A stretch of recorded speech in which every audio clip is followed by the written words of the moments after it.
তাৰ পাছত কৈছে দুৰ্লভ মনুষ্যতনো ভাৰতত পায় হৰিৰ ভগতি যিটো এৰি সমুদায় পুৰীত গুঞ্জয় যেন গ্ৰামৰ শুকৰে বিষয়ত আসকতি কৰি মাত্ৰ মৰে। ভাৰতৰ দৰে ভূমিত পবিত্ৰ ভূমি বুলি কয় ভাৰতত, য'ত কৃষ্ণই অৱতাৰ লৈছে। যদিও ভাৰতৰ ভৌগোলিক সীমাটো একেবাৰে এতিয়া সীমিত হৈ গ'ল, আগতে এনেকুৱা নাছিলে। বহুতেতো কয় যে আগতে ধ্ৰুৱ আদি যেতিয়া ৰজা আছিল গোটেই পৃথিৱীখনেই ভাৰতেই আছিল, বুজি পাইছে নাই? কিন্তু এতিয়া সীমাবিলাক সৰু হৈ গ'লগৈ।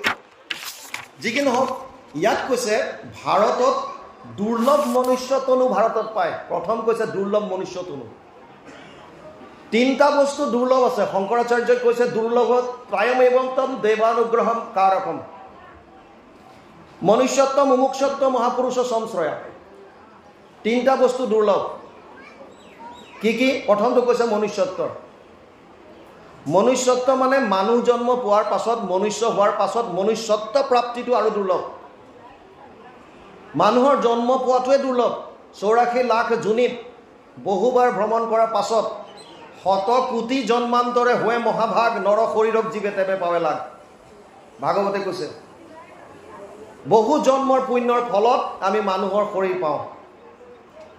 বুজি লওক আমি শৰীৰবিলাক কেনেকৈ পাওঁ। এই যে কীট পতংগ, পোক পৰুৱা, কুকুৰ মেকুৰী আছে, এইবিলাক কেনেকৈ হৈছে? আৰু যে দেৱতা যাক বিভিন্নজনে এতিয়া পূজা কৰি আছে, সেইবিলাকনো কেনেকৈ হৈছে বুজক। আপুনি ময়ো দেৱতা হৈ আছোঁ, একো ডাঙৰ কথা নহয়। শাস্ত্ৰততো সেইটোৱে কয়। চাওক, এই যিটো আনন্দ আমাক লাগে, চবেই যিটো আনন্দ বিচাৰে, এই আনন্দটো পাবৰ কাৰণে আমি অহৰহ কাম কৰি থাকোঁ। কাম নকৰাকৈ কোনো মানুহ এক মুহূৰ্ত থাকিব নোৱাৰে। নাহি কচ্ছিত ক্ষণমপি জাতু তিষ্ঠত্য অকৰ্মকৃত কাৰ্যতে হি অৱশ্যকৰ্ম সৰ্ব প্ৰকৃতি জেৰ গুণেই। 3য় অধ্যায় 5 নম্বৰ শ্লোক গীতা। অৰ্জুনক কৈছে, হে অৰ্জুন, কোনো মানুহ এক মুহূৰ্ত কাম নকৰাকৈ থাকিব নোৱাৰে। লগাতাৰ কাম কৰি আছে। আপুনি বহি আছে, এইটো কৰ্ম। শুই আছে, সেইটো কৰ্ম। খাইছে, ক'ৰবালৈ গৈছে, যি কৰিছে চব কৰ্ম। ইণ্টাৰেষ্টিং কথা, আপুনি যিয়ে নকৰক কিয় প্ৰতিটো কৰ্মৰ বিপৰীতে 3 ধৰণৰ ফল থাকে। এইটো মানি লওক। যিয়ে নকৰক আপুনি প্ৰতিটো কৰ্মৰ বিপৰীতে 3 ধৰণৰ ফল থাকে। অনিষ্টম ইষ্টম মিশ্ৰম চ ত্ৰিবিধা কৰ্মনা ফলম। 8 অধ্যায় 12 নম্বৰ শ্লোক গীতা। এটা ভাল, এটা বেয়া, এটা ভাল বেয়াৰ মিশ্ৰণ। 3টা। আপোনালোক আমি বহুবাৰ মনুষ্য হৈ আহিছোঁ। অৰ্জুনক কৈছিলে, বহু নিমে ব্যতীতানি জন্মানি তৱচা অৰ্জুন তানি অহম বেদ সৰ্বাণি নাত্বম বেদ পৰম তপ। 4 অধ্যায় 5 নম্বৰ শ্লোক গীতা। হে অৰ্জুন, তোৰে মোৰে আগতে বহুতবাৰ জন্ম হৈছে, তই এইবিলাক গম নাপাওঁ আৰু মই চব জানো। তাৰমানে আমি আগতে বহুবাৰ আহিছোঁ আৰু বহুবাৰ আহি যিমান কৰ্ম কৰিছোঁ, এই কৰ্মবিলাক আমাৰ প্ৰত্যেকটো জীৱৰ এগেইনষ্টত এখন একাউণ্ট মেইনটেইন হৈ আছে। আপুনি বুজি লওক, এখন ৰিজাৰ্ভ বেংক। আপোনাৰ মোৰ প্ৰত্যেকৰ জীৱৰ এগেইনষ্টত এখন একাউণ্ট মেইনটেইন হৈ আছে। আপোনাৰ প্ৰতিটো কৰ্মৰ ফল তাত লিখা আছে। যদি আপুনি পিছত এইটো শৰীৰ ত্যাগ কৰাৰ পাছত যেতিয়া বেলেগ শৰীৰ যাব, তেতিয়া সেই তাৰ পৰা এটা অংশ আনিব লাগে ভোগ কৰিবলৈ। যদি অকল পুণ্য আহিল, তেতিয়াহ'লে স্বৰ্গলোকত যাব, দেৱতা হৈ থাকিব। কনচেপ্টটো বুজক। যদি আপোনাৰ প্ৰাৰব্ধত অকল পুণ্য আহিল, তেতিয়া আপুনি স্বৰ্গলোকত যাব, দেৱতা হৈ থাকিব। কিন্তু কেতিয়ালৈকে থাকিব? তে ত্বম ভুক্তোৱা স্বৰ্গলোক বিশালম ক্ষীণে পুণ্যে মৃত্যুলোকম বিশন্তি। 9 অধ্যায় 21 নম্বৰ শ্লোক গীতা। হে অৰ্জুন, তেতিয়ালৈকে এটা জীৱ স্বৰ্গত থাকিব পাৰিব যেতিয়ালৈকে তাৰ পুণ্য থাকে। পুণ্য ক্ষয় ভৰিলে কোনো নৰকত নজয়। 84 লাখ যোনি আকৌ ভ্ৰমণ কৰিব লাগিব। বুজি পালে? আল্টিমেটলি স্বৰ্গলৈ যাব কেতিয়া? যদি আপোনাৰ প্ৰাৰব্ধত কমপ্লিট পুণ্য আনিলে আপুনি স্বৰ্গলোকত দেৱতা হ'ল। যদি অকল বেয়া আহিল, পাপ আহিল, তেতিয়া অধোজনী, কীট পতংগ, পোক পৰুৱা, জীৱ জন্তু যত যিমান আছে এইবিলাক অধোজনী বুলি কয়।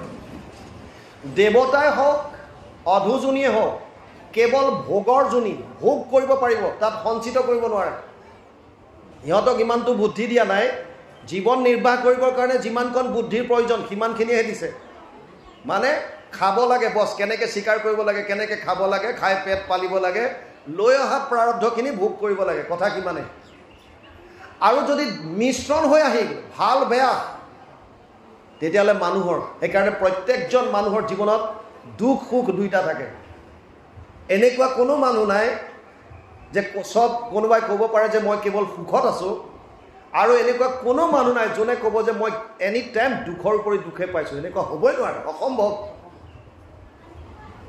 আপোনালোকে ইয়াৰ উদাহৰণ আমি ভাবি আছিলোঁ আম্বানীৰ দৰে এজন বিৰাট ধনী মানুহ আম্বানী বিৰাট সুখী হ'ব কিন্তু যেতিয়া ল'ৰাৰ বিয়া পাতিলে তেতিয়া তেওঁলোকে নিজেই ক'লে যে পিতেকটো অসুস্থ শাৰীৰিকভাৱে সেইদিনা পিতেকে যেতিয়া ক'লে যে মোৰ কাৰণে মোৰ মা দেউতাই যিমানখিনি কষ্ট কৰিছে বুলি কোৱাৰ লগে লগে আম্বানী চকু পানী ওলাই আহিলে তাৰমানে শাৰীৰিকভাৱে তেওঁ বহুত অসুস্থ গতিকে পিতেকটো যদি শাৰীৰিকভাৱে অসুস্থ হয় বাপেকৰ কেনেকৈ সুখ হ'ব পাৰে অগণন টকা পইচা বুজি পালে নাই গতিকে আল্টিমেটলি মিশ্ৰণ যেতিয়া আহিব ভাল বেয়াৰ মিক্স আহিব তেতিয়া আমি মানুহৰ জুনি পাওঁ সেইকাৰণে সুখ দুখটো নৰ্মেল ইয়াক লৈ দৌৰাদৌৰি কৰি লাভ নাই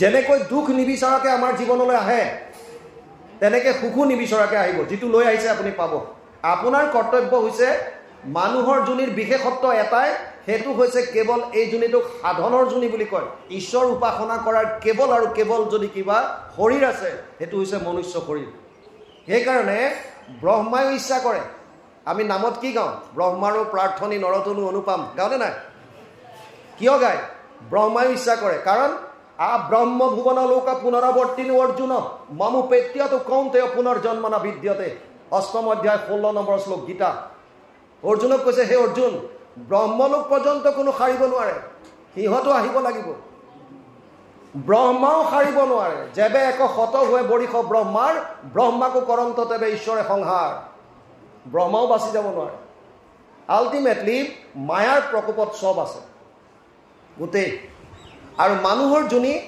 সাধনৰ জুনি আপুনি ভক্তি কৰিব পাৰে সেইকাৰণে মানুহৰ জুনিক দুৰ্লভ বুলি কৈছে দুৰ্লভম ত্ৰায়মেবাত দৈৱানুগ্ৰহ কাৰকম মনুষ্যত্ব মুমুক্ষত্ব মহাপুৰুষ সংশ্ৰয়া শংকৰাচাৰ্যই লিখিছে তিনিটা দুৰ্লভ বস্তু প্ৰথমটো মনুষ্যত্ব দ্বিতীয় মুমুক্ষ মুক্তি প্ৰাপ্তিৰ ইচ্ছা মানে ঈশ্বৰমুখী অৰ্জুনক কৈছে মনুষ্যানাম সহস্ৰেষু কচিত যততি সিদ্ধায়া যততাম অপি সিদ্ধানাম কচিত মম ব্যক্তি তত্ত্বতঃ সপ্তম অধ্যায় 3 নম্বৰ শ্লোক গীতা হে অৰ্জুন হাজাৰজন মানুহৰ মাজত কোনোবা এজন মোৰ ওচৰলৈ আহিবলৈ ইচ্ছা কৰে হাজাৰজন মানুহৰ মাজত কোনোবা এজনে মোৰ ওচৰলৈ আহিবলৈ ইচ্ছা কৰে তাৰো তেনেকুৱা আকৌ হাজাৰজনৰ মাজত কোনোবা এজনে মোৰ তত্ত্বটো বুজি পায় তাৰমানে আমি গোটেই যিমান আছোঁ হৰে হৰে চব ঈশ্বৰমুখী নহয় তো এজনে কৈছিলে আমাৰ জীৱ আৰু পৰমাত্মাৰ স্থান হৃদয়ত এনেকুৱা মানে এই যেনেকৈ 5টা আঙুলি তেনেকৈ 5টা জ্ঞানেন্দ্ৰিয় বুজি লওক 5টা জ্ঞানেন্দ্ৰিয়ৰ দ্বাৰা জীৱই কেৱল মায়াৰ ফালে মুখ কৰি আছে পৰমাত্মা পিছতে ৰৈ পেলাই বাৰে বাৰে কৈছে এবাৰ মোৰ সন্মুখ হৈ যায় মোৰ ফালে খালি মুখখন ঘূৰাই দে আৰু আমি নুঘূৰাও কিয় আমি ভাবিছোঁ ইয়াত সুখ আছে যদি এবাৰ কোনোবাই মুখখন ঘূৰাই দিলে তাৰ মানে আপুনি যদি ঈশ্বৰমুখী হৈ গ'ল এবাৰ যদি সন্মুখ হৈ গ'ল বছ আপোনাৰ চিন্তা নাই লাইফ টাইম কথা কোৱা নাই গোটেই জীৱনত কোটি কোটি জনমত আৰু আপুনি ঘূৰিব নোৱাৰে ঈশ্বৰমুখী হৈ থাকিব লাগিব ভগৱান আকৃষ্ট কৃষ্ণ শব্দ এটাৰ হৈছে আকৃষ্ট কৰা এবাৰ যদি কোনোবা কৃষ্ণৰমুখী হৈ গ'ল তেওঁ আৰু ঘূৰিব নোৱাৰে গোপী এজনীয়ে যমুনাৰ পাৰত ধ্যান কৰি আছে নাৰদ আহি সুধিলে আৰে দেৱী তোমাৰ ইয়াতে গোটেই গোকুলতে ভগৱান কৃষ্ণ বিৰাজমান হৈ আছে তুমি আকৌ কাক ধ্যান কৰিছা বোলে হে তাৰ কথা নক'বা বোলে আৰে তাৰ কথা নক'বা মানে তুমি ধ্যান কৰিছা কাক তাক মই ইয়াৰ পৰা উলিয়াবলৈ ধ্যান কৰি আছোঁ গোপীয়ে কৈছে মই তাক ইয়াৰ পৰা উলিয়াবলৈ বিচাৰি আছোঁ বোলে হাও এনেকুৱাও হয়নে বোলে একেবাৰে মোৰ ইয়াৰ পৰা নোলোৱা হ'ল কি কৰে ই বোলে ৰাতিপুৱা মই যেতিয়া গাই খীৰাওঁ ই আহি পেলাই ক'ৰবাৰ পৰা আহি মুখখন মেলি দিয়ে আৰু কয় যে মোক অকণ গাখীৰ দিয়াচোন বিৰাট পিয়াহত আহিছোঁ মই তাৰ মুখলৈ ডাইৰেক্ট দি থাকোঁ পিছত শাহুমা আহি কয় যে আৰে মৰতি তই কি কৰিছ ইয়াত গোটেই গাখীৰ মাটিত পেলালি তাক চাওঁ যে সি নাই বুজি পাইছে নাই প্ৰতিটো কৰ্মত বোলে সি উল্টা কাম গাখীৰখিনি বহাই থওঁ গৰম হ'বলৈ সি আহি পেলাই কোচত উঠিব ইটো কৰিব সিটো কৰিব আৰু তেতিয়ালৈকে এৰি নিদিয়ে যেতিয়ালৈকে গাখীৰ উতলি পৰি নাযায় মোক শাহুমায়ে গালি নাপাৰে সি যেতিয়ালৈকে ইয়াত থাকে মোৰ তেতিয়ালৈকে শান্তি নাই সেইকাৰণে ধ্যান কৰিছোঁ ইয়াৰ পৰা উলিয়াবলৈ বুজি পাইছে নাৰদে কৈছে বাহ দেৱী মানিছোঁ তোমাক হে হাজাৰ হাজাৰ বছৰ তপস্যীয়ে যজ্ঞ কি কয় তপ কৰে তেওঁক দৰ্শন কৰিবলৈ, আৰু তুমি হৃদয়ৰ পৰা উলিয়াবলৈ চিন্তা কৰি আছা। কৃষ্ণ শব্দ তেনেকুৱা আকৃষ্ট, এবাৰ যদি সন্মুখ হৈ গ'ল আপোনাক আৰু এৰা নিদিয়ে। হৈ গ'ল লাইফ টাইমৰ কাৰণে আনন্দ, কোটি কোটি জন্মত আপোনাৰ চিন্তা নাই, দুৰ্লভ মনুষ্য জন্ম। তৃতীয়টো হৈছে মহাপুৰুষৰ আশ্ৰয় পোৱা, ভকতৰ সংগ পোৱা। নিমি ৰজাৰ তাত যেতিয়া এই নৱসিদ্ধ গৈছিল, নিমিয়ে কৈছে দুৰ্লভ মানুষ দেহ দেহিনাম ক্ষণভংগুৰ তত্ৰাপি দুৰ্লভম মন্যে বৈকুণ্ঠ প্ৰিয় দৰ্শনম। 11:2-29 ভাগৱত একাদশ স্কন্ধ 2য় অধ্যায় 29 নম্বৰ শ্লোক। হে ঋষি সমস্ত, মানুহৰ জন্ম যদিও মানুহৰ জীৱনটো যদিও খন্তেকীয়া, কিন্তু দুৰ্লভ মানুষ দেহ দেহিনাম ক্ষণভংগুৰ, যদিও খন্তেকীয়া হ'লেও বহুত দুৰ্লভ। তাতকৈ দুৰ্লভ হৈছে বৈকুণ্ঠ প্ৰিয় দৰ্শনম, ভগৱানক ভাল পোৱা মানুহ মানে ভকতৰ দৰ্শন পোৱাটো অতি দুৰ্লভ। এতিয়া ইয়াত কৈছে দুৰ্লভ মনুষ্যতনো ভাৰতত পায়। আমি ইমান এটা দুৰ্লভ মানুহৰ শৰীৰ পালোঁ, তাকো ক'ত পাইছোঁ? ভাৰতত। হৰিৰ ভকতি যিটো এৰি সমুদায়, তথাপিও যদি আমি ঈশ্বৰৰ চিন্তা নকৰি কি কৰোঁ? বিষয়ত আসক্তি কৰি মাত্ৰ মৰে, পুৰীষ ভুঞ্জয় যেন গ্ৰামৰ শুকৰে। গাহৰিয়ে যেনেকৈ বিষ্ঠা ভুঞ্জন কৰি থাকে, ঠিক তেনেকুৱা কথা। বিষয়ত যিবিলাক আমি কেৱল মৰি আছোঁ। কাৰণ যিটো আনন্দ আমাক লাগে, সেই আনন্দ কেৱল আৰু কেৱল ভগৱান কৃষ্ণত পাব। ধন টকা পইচা পুত্ৰ পৰিবাৰ, ইয়াত কেতিয়াও সেইটো বস্তু নাই। হেন শৰীৰক পাই লয় বিষয়ক, যেন সুবৰ্ণৰ শৰ মাৰয় কাকক। এনেকুৱা বহুমূলীয়া এটা শৰীৰ পায়, বিষয় ভোগ কৰা মানে যেনেকৈ সোণৰ এপাত কাঁড় বনায়, শৰ বনায়, কাউৰী মাৰিছে। বুজি পাইছে? কাউৰী মাৰিবৰ কাৰণে সোণৰ শৰপাত ব্যৱহাৰ কৰাৰ দৰে উদাহৰণ দিছে। সামান্য এটা কাউৰীক বধ কৰিবৰ কাৰণে আপুনি সোণৰ এপাত শৰ মাৰি দিয়া মানে সেই তেনেকুৱা কথা ইয়াত বুজাইছে। আমি ইমান মনুষ্য শৰীৰ পাই, দুৰ্লভ মনুষ্য শৰীৰ, এই শৰীৰটো পাই যদি বিষয় ভোগ কেৱল কৰি থাকোঁ, তেতিয়াহ'লে তাৰ উদাহৰণ দিছে সেইটো। 4টা বস্তুত মানুহ আৰু পশু পক্ষীৰ মাজত পাৰ্থক্য নাই। আহাৰ নিদ্ৰা ভয় মৈথুনাম চ সমানমিতত পশুভীৰ নৰনম। আহাৰ ভোজন, নিদ্ৰা টোপনি, ভয় মৃত্যুৰ, আৰু মৈথুন মানে সংসাৰ বৃদ্ধি। এইকেইটা 4টাৰ লগত পশু পক্ষী আৰু আমাৰ চব সমান। মানে ভোজন আমিও কৰোঁ, পশু পক্ষীও কৰে। নিদ্ৰা ৰেষ্ট আমিও কৰোঁ, সিহঁতেও কৰে। ভয় আমাৰো আছে, সিহঁতৰো আছে। আৰু সংসাৰ বৃদ্ধি আমিও কৰিছোঁ, সন্তান জন্ম আমিও দিছোঁ, সিহঁতেও দিছে। যদি এই 4টা কেৱল কৰি আছোঁ, তেতিয়াহ'লে আমাৰ আৰু পশু পক্ষীৰ মাজত পাৰ্থক্য। এটা ৰোচক কাহিনী আছে সত্য যুগৰ। পশু পক্ষীবিলাকে এবাৰ বোলে একত্ৰিত হ'ল আৰু ক'লে, মানুহবিলাকে কিহৰ কাৰণে আমাক হেয় জ্ঞান কৰে? প্ৰতিটো কথাত যে ইহঁতে পশু তুল্য কৰে। তাৰমানে আমি এনেকুৱা কি হেয়? একদম সন্মুখী তৰ্ক কৰোঁ এবাৰ মাত মানুহখিনি বুলি। গোটেইখিনি জীৱ জন্তু লগ হ'ল, মানুহক মাতিলে এখন বিশাল পথাৰত। এফালে জীৱ জন্তু আহিল, এফালে মানুহ।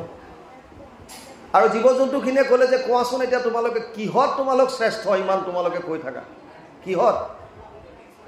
মানুহৰ ফালৰ পৰা ক'লে যে আমাৰ গোটেই বল বুদ্ধিত চবতে আমি শ্ৰেষ্ঠ, তোমালোকৰ লগত গতিকে আমাৰ কোনো তুলনা নহয়। বোলে এটা এটাকে কৈ যোৱা, এটা এটাকে। ক'লে ঠিক আছে শুনা, আমাৰ যিবিলাক শৰীৰৰ যিটো আকৃতি, যেনে চকুৱে কি চাবা, আমাৰ মানুহৰ চকু কি সুন্দৰ। পশু পক্ষী ফালৰ পৰা ক'লে যে যদি তোমালোকৰ চকু ইমানেই সুন্দৰ, তেতিয়াহ'লে সুন্দৰ চকু বুজাবলৈ হৰিণী চকুৱা বুলি কিয় কয়? মৃগনয়নী বুলি কিয় কয়? কয় নে নকয়? হৰিণ চকুৱা বুলি কয় না, ভাল চকু বুজাবৰ কাৰণে। ক'লে যে আমি সুন্দৰকৈ, আমাৰ কণ্ঠ সুন্দৰ, আমি ভালকৈ গান চান গাব পাৰোঁ, গীত পৰিৱেশন বোলে, তেতিয়াহ'লে কুকিল কণ্ঠী বুলি কিয় কয়? মানে কুলিৰ লগত কিয় তোলালে? আমাৰ বুদ্ধিত আমি তেজ, তেতিয়াহ'লে কাউৰীৰ বুদ্ধি বা শিয়ালৰ বুদ্ধি বুলি কিয় কয়? যদি মানুহৰ বুদ্ধি শ্ৰেষ্ঠ, তেতিয়াহ'লে শ্ৰেষ্ঠ বুদ্ধি বুজাবলৈ কাউৰীৰ বুদ্ধি বা শিয়ালৰ বুদ্ধি বুলি কিয় কয়? বোলে আমি ভালকৈ নাচিব পাৰোঁ, তেতিয়াহ'লে ময়ূৰৰ নাচ বুলি কিয় কয়? ময়ূৰৰ নৃত্যৰ দৰে বুলি কিয় কয়? বোলে আমাৰ বল বেছি, তেতিয়াহ'লে হাজাৰ হাতীৰ বল বুলি কিয় কয়? হাতীৰ দৰে বুলি কিয় কয়? আল্টিমেটলি মানুহে যিমান উদাহৰণ দি গ'ল, পশু পক্ষীয়ে প্ৰত্যেকটো বস্তু কাটিব। সন্ধিয়া হ'বৰ গ'ল, মানুহে ভাবিলে আজি বৰ লাজত পৰিলোঁ, এডাল বৰ বেয়া কথা হ'ল। সেইদিনা গাঁৱৰ এজন জ্যেষ্ঠ মানুহ আহিব পৰা নাছিল শাৰীৰিক অসুস্থতাৰ কাৰণে, আৰু সেইকাৰণে তেওঁলোকে ক'লে আজি সন্ধিয়া হ'ল, আজি ইমানতে শেষ, কাইলৈ আকৌ আৰম্ভ হ'ল। আৰু মানুহখিনি বাহিৰে বাহিৰে জ্যেষ্ঠজনৰ ওচৰলৈ গ'ল আৰু গৈ পেলাই ক'লে যে দেউতা ঈশ্বৰ, আজি আমি বৰ বেয়াকৈ ফচি গ'লোঁ। জীৱ জন্তুৰ ওচৰত প্ৰায় মানুহ অৱস্থা, আৰু একেবাৰে ফাইনেল কোৰ্টত আছে এতিয়া। গ'ল অকণমান ইফাল সিফাল হ'লেই খতম আৰু, আপুনি যেন তেন গৈ আমাক বচাওক। জ্যেষ্ঠসকল সদায় অভিজ্ঞ, লিখা পঢ়া নাজানিলেও তেওঁলোকে জীৱনৰ যি অভিজ্ঞতা তাৰ পৰা বহুত কথা জানে। যদিও প্ৰায়বিলাকে জ্যেষ্ঠসকলৰ কথা শ্ৰৱণ কৰিব নিবিচাৰে, হে তই এতিয়া আউটডেটেড হৈ গ'লি।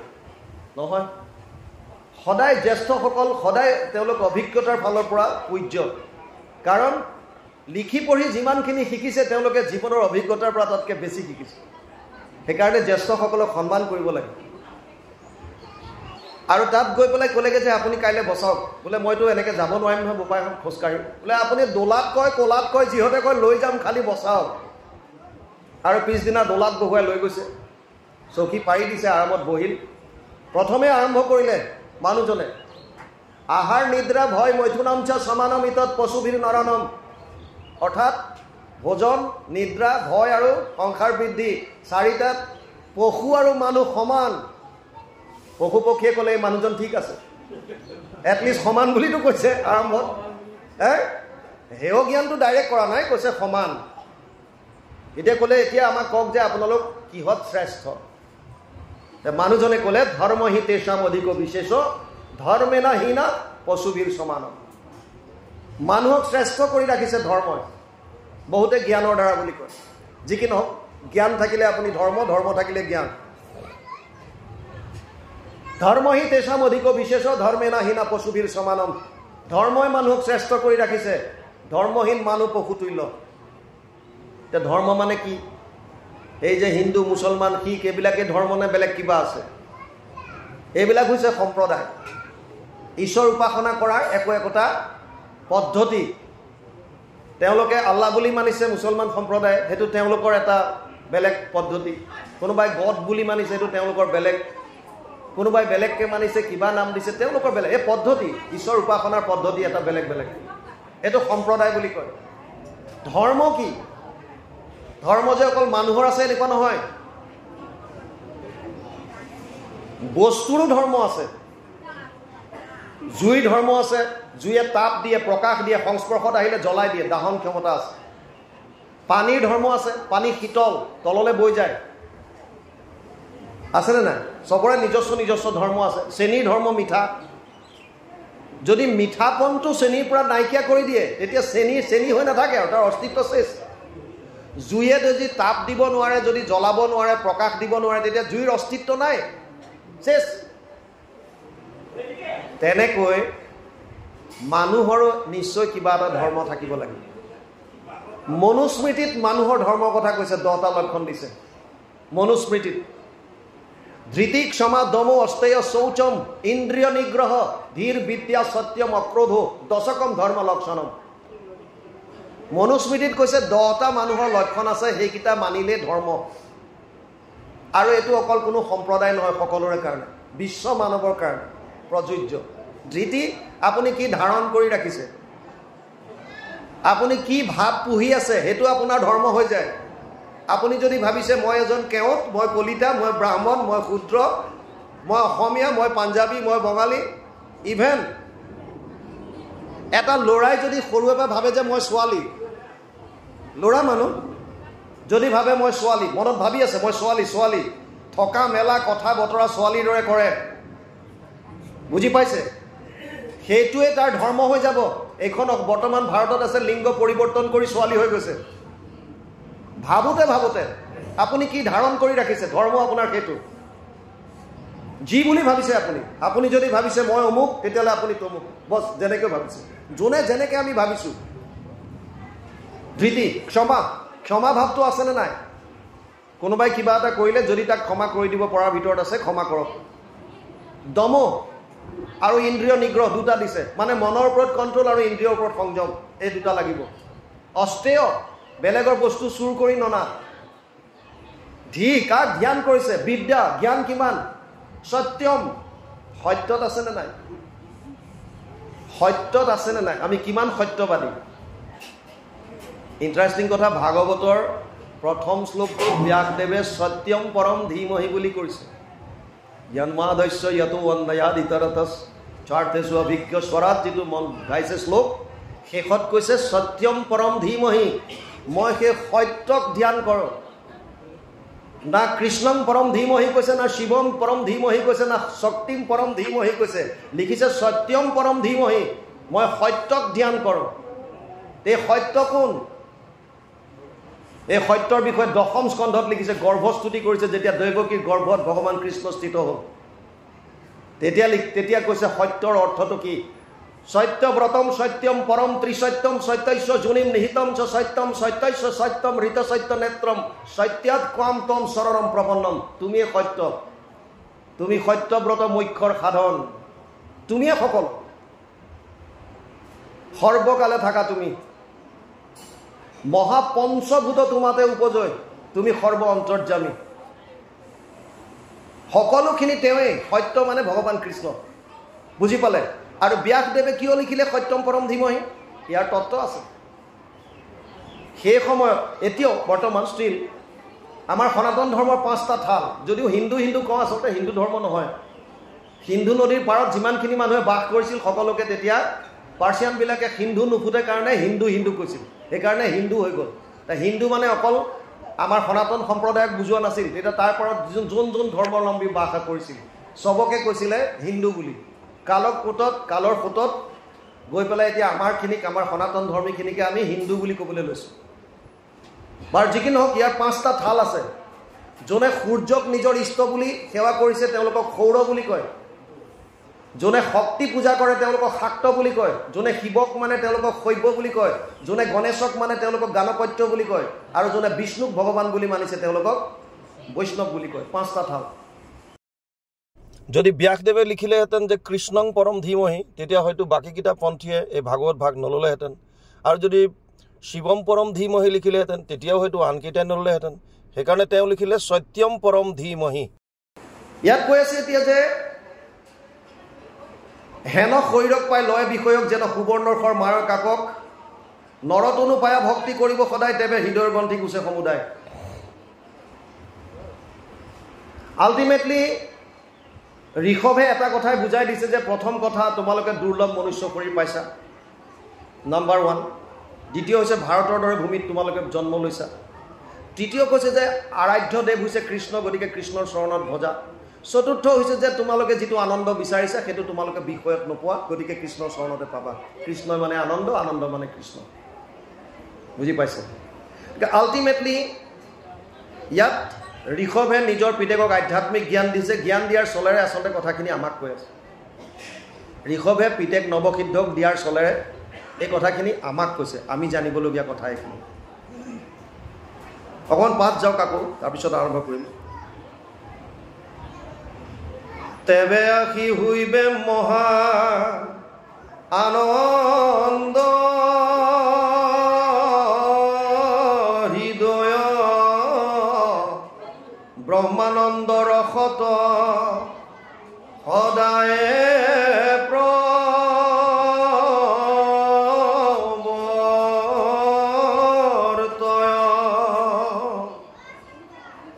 মহন্তৰ সেৱা মুকুতিৰ মুখ্য দ্বাৰ স্ত্ৰীৰ সংগীৰ সংগ নৰকে যাইবাৰ ইয়াত কৈছে নৰতনু পায়া ভক্তি কৰিব সদায় তেবে হৃদয়ৰ গ্ৰন্থি গুছে সমুদায় হৃদয়ত যিবিলাক বান্ধোন আছে গ্ৰন্থি মানে গাঁঠবিলাকৰ কথা এইবিলাক তেতিয়াহে ছিঙিব যেতিয়া ঈশ্বৰক আমি শৰণ কৰিম ঈশ্বৰৰ নাম ল'ম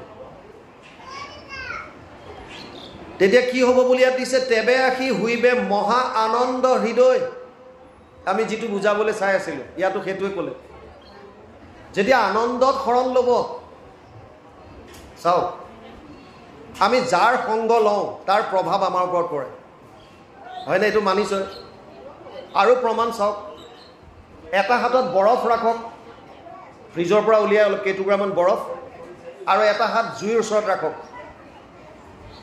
10 মিনিটৰ পাছত বৰফখিনি পেলাই দিয়ক জুইৰ ওচৰৰ পৰা হাতটো আনক বাল্টি এটাত পানী লৈ পেলাই দুইটা হাত তাত সোমোৱাই দিয়ক এতিয়া আপোনালোকে নিজে অনুভৱ কৰিব পানী একে টেম্পাৰেচাৰ এটা বাকেটত পানী আছে কিন্তু যিটো জুইৰ ওচৰত আছিল ই অলপ অলপ ঠাণ্ডা পাব পানীখিনি আৰু বৰফ যিটোৱে ধৰি আছিল ই গৰম অনুভৱ কৰিব পানী টেম্পাৰেচাৰ একে বুজি পালে প্ৰমাণ চাব আপোনালোকে দুইটাই বেলেগ বেলেগ পাব টেম্পাৰেচাৰ কিয় কাৰণ এইটো জুইৰ ওচৰত আছিল জুইৰ প্ৰভাৱ পৰিছে গৰম হৈ আছে গতিকে অলপ ঠাণ্ডা পোৱাৰ লগে লগে বেছি ঠাণ্ডা তাত অনুভৱ কৰিছে ই আছিলে বেছি ঠাণ্ডা বৰফ গতিকে পানীত সোমাই দিয়াৰ লগে লগে বৰফতকৈ এটলিষ্ট গৰম গতিকে গৰম অনুভৱ কৰিছে বুজি পালে তাৰ মানে আমি যাৰ সংগত থাকোঁ তাৰ প্ৰভাৱ আমি পাওঁ ধৰি লওক আপুনি এজন জ্ঞানৱন্তৰ লগত আছে তেতিয়াহ'লে আপুনি তেওঁৰ লগত ঘূৰোঁতে ঘূৰোঁতে ঘূৰোঁতে তেওঁৰ কথা শুনোতে শুনোতে আপুনিও লাহে লাহে জ্ঞানৱান হৈ আহিব নাই আইনষ্টাইনৰ এজন ড্ৰাইভাৰ আছিল আইনষ্টাইনৰ লগত ঘূৰোঁতে ঘূৰোঁতে ড্ৰাইভাৰজনে ইমান উস্তাদ হৈ গ'ল যে আইনষ্টাইনে দিয়া ভাষণ সম্পূৰ্ণৰূপে ক'ব পৰা হৈ গ'ল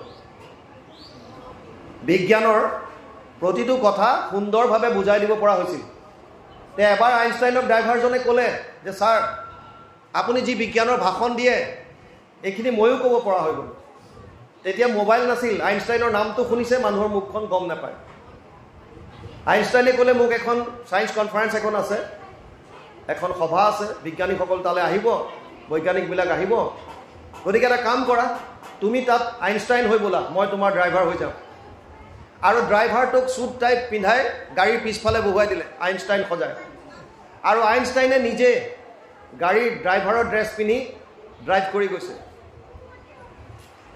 বৈজ্ঞানিকবিলাক আহি পেলাই কাক আদৰি নিব পিছফালে যিজন আইনষ্টাইন বহি আছে মানে ড্ৰাইভাৰ যিজন আইনষ্টাইন হৈ বহি আছে তেওঁক আদৰি লৈ গ'ল মঞ্চলৈ আৰু মঞ্চত গৈ তেওঁ ভাষণ দিবলৈ যেতিয়া দিলে ড্ৰাইভাৰটোৱে 2 ঘণ্টা ধৰি ভাষণ দিছে বিজ্ঞানৰ 200জনমান বৈজ্ঞানিক বহি আছে কোনো গম পোৱা নাই একুৰেট দিছে কিন্তু ভাষণ দিওঁতে দিওঁতে ইয়াৰ জোচ আহি গ'ল জোচ আহি পেলাই ক'লে আপোনালোকৰ যদি কিবা প্ৰশ্ন আছে কৰক